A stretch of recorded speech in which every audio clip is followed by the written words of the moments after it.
Je parné léto roku 1976, v osadě Mnichov, která patří k Vrbnu pod Pradědem, se schyluje k večeru a v domečku na okraji toho Mnichova žije důchodkyně 92letá paní Hoňková a jsou tam s ní dvě její dcery, obě okolo 70 let.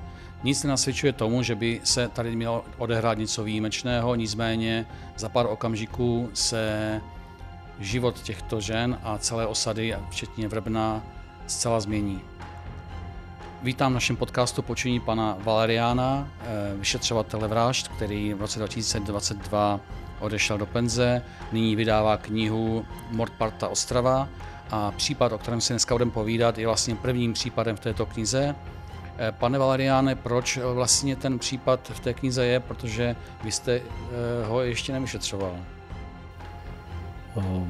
Ten případ jsme zvolili jako takové zahájení vlastně mé policejní kariéry. Jak jsem zmínil v tom úvodním vyjádření, já jsem nastoupil v roce 1976 a po těch úvodních anabázích, ať už v základních školách, a nebo službě v Praze a potom potažmo ve Frýdku Místku, jsem koncem 80. let se dostal na krajský úřad vyšetřování v Ostravě. Tam jsem pracoval, řekl bych, pod takovým vedením svého učitele, tehdy majora Zdenka Petra, a skrze něho jsem měl možnost nahlédnout do spisového materiálu právě toho případu z roku 1976, který on vyšetřoval. Mě na tom zaujalo to, že ten případ byl zvláštní z několika úhlů pohledu a zvolili jsme ji, protože tam byla použita možná na tu dobu, řekl bych, progresivní a perspektivní metoda zkoumání mikrostop. To byl jeden úhel pohledu. Druhý úhel byla rozprava nebo spolupráce se soudními znalci, s psychiatry, s psychologi, kteří už v té době naznačovali metodou takzvaného psychiatricko-psychologického profilování, o jakého pachatele by se mohlo jednat. My v té praxi jsme potom pokračovali i další léta. A samozřejmě způsob provedení, charakter činu, charakter pachatele, ta motivace, to byla taková třetí zvláštnost.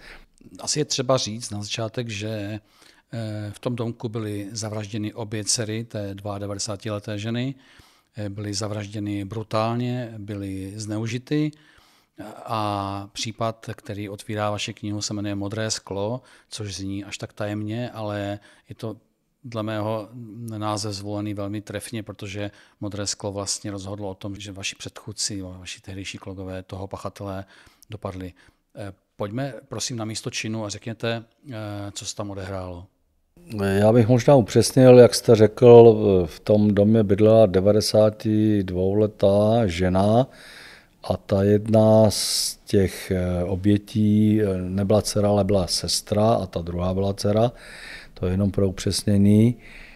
A nechci říct, zajímavosti na tom bylo, ale spíše takovou zvláštností byl způsob provedení a usmrcení těch obětí. Byl tam použit roubík, škrtidlo. Soudní znalci později zjistili, že tam bylo několik smrtících mechanismů, které běžely souběžně, od škrcení, doušení, dušení a tak dále, přes, jak jste zmínil, tu sexuální manipulaci. To znamená evidentně dvojnásobná vražda se sexuálním motivem, provedená velmi brutálním způsobem. Na místě zůstala kromě dvou mrtvých jedna žena naživu, ta 92letá žena, která byla nepohyblivá. Jak si vysvětlujete, že ji pachatel nechal žít? Já si to vysvětluji tím, že jednak asi nějaká časová indispozice, kdy zavraždit dvě oběti jednu po druhé s nějakou sexuální manipulací zabere určitý čas A tím zásadním momentem bylo to, že pachatel se nepříliš pohyboval po tom místě, protože k tomu činu došlo, řekl bych, v nějakých přízemních prostorách, možná v jedné místnosti a v jedné místnosti pod schody, kdežto ta přeživší 92letá žena se v té době nacházela v ložnici, ona byla postižená, byla nechodící, byla špatně slyšící a samozřejmě byla bojázlivá.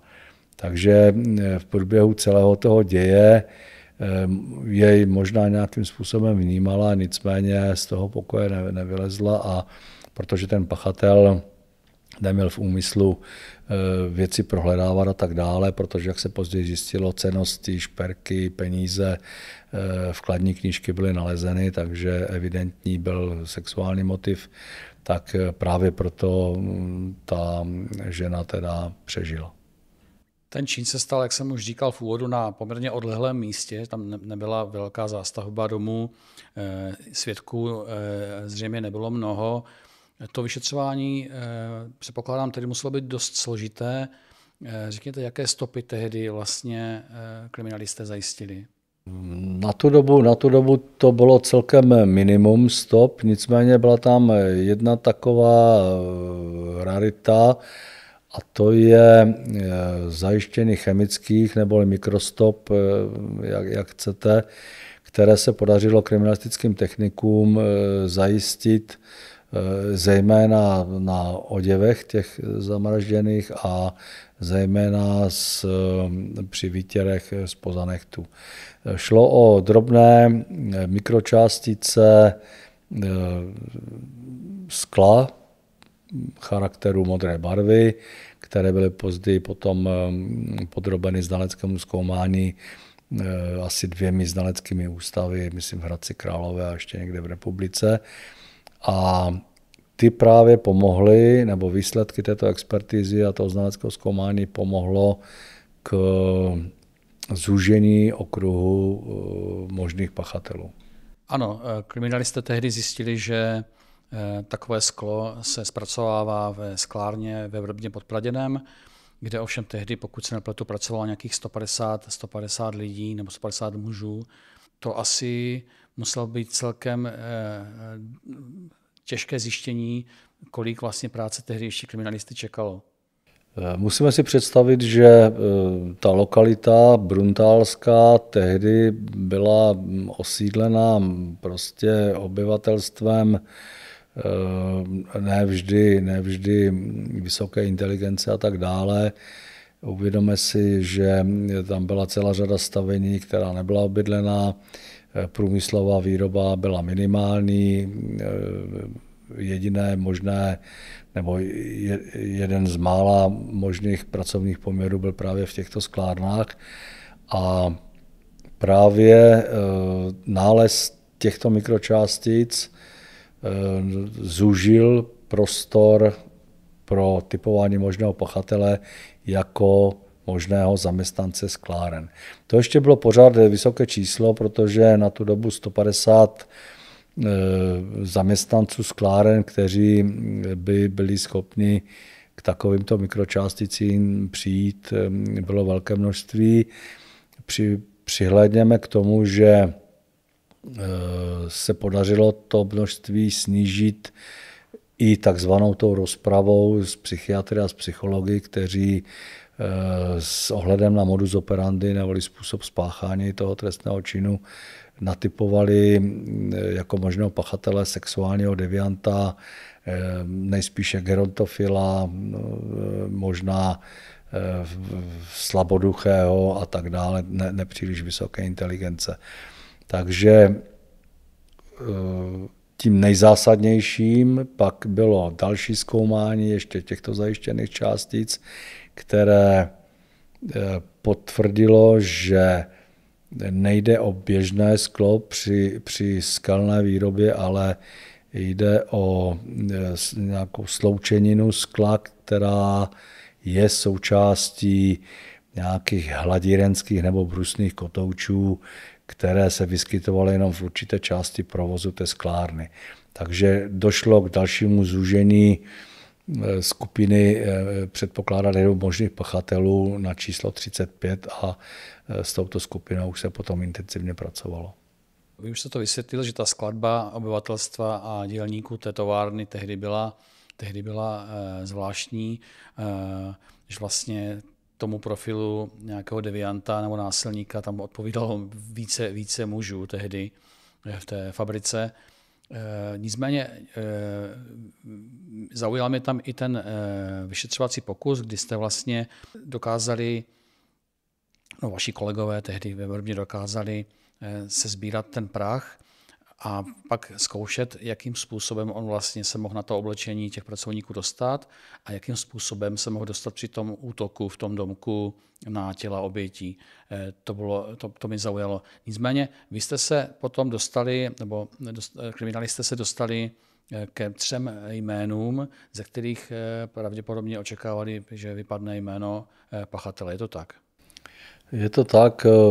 Vrátil bych se k tomu vyšetřovacímu pokusu. Skutečně jsme potřebovali potvrdit nebo vyvrátit nějaký náhodný přenos těch skleněných částic na místo činu, potažmo na oděv oběti. A při tom samotném provedení s využitím zaměstnankyň skláren, které si otřely dlaně prostě o běžné provozní části prostě té sklárny, jsme zjistili, že k tomu náhodnému přenosu dojít nemohlo, ale že k němu došlo při vzájemném zápasu, to znamená styk pachatele s obětí, například při obraně, při útoku pachatele. V tom případu je popsáno, že ačkoliv se ten okruh možných pachatelů zúžil na ty 3, jak jsem o nich mluvil, tak to pořád ještě nebylo moc nadějné, protože oni si všichni 3 nějakým způsobem potvrzovali alibi a tehdejší vyšetřovatelé to asi měli dost náročné. Řekněte, co nakonec rozhodlo, že se k tomu pachateli dostali?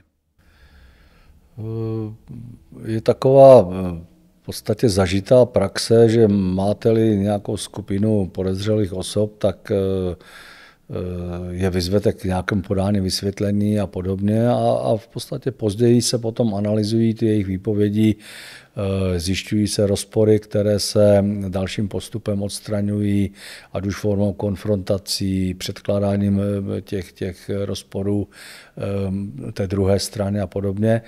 A tady se zjistilo, že mezi těmi 3 vytipovanými existovaly nějaký homosexuální vztah, existovaly rozpory v tom, kde konkrétně ten či onen v tu dobu byl.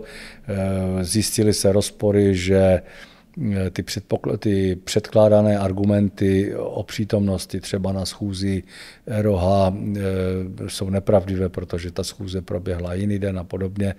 A takovouto metodou vylučovací v podstatě se ty osoby dostaly, řekl bych, pod jakýsi pomyslný tlak, kdy bylo zřejmé, že ten pachatel toho činu není schopen některé věci vysvětlit. A to byl ten zásadní moment, kdy pod tíhou takovýchto důkazů, které ty vyšetřovatelé tehdy předložili tomu poslednímu podezřelému, vedli k tomu, že se k tomu činu doznal.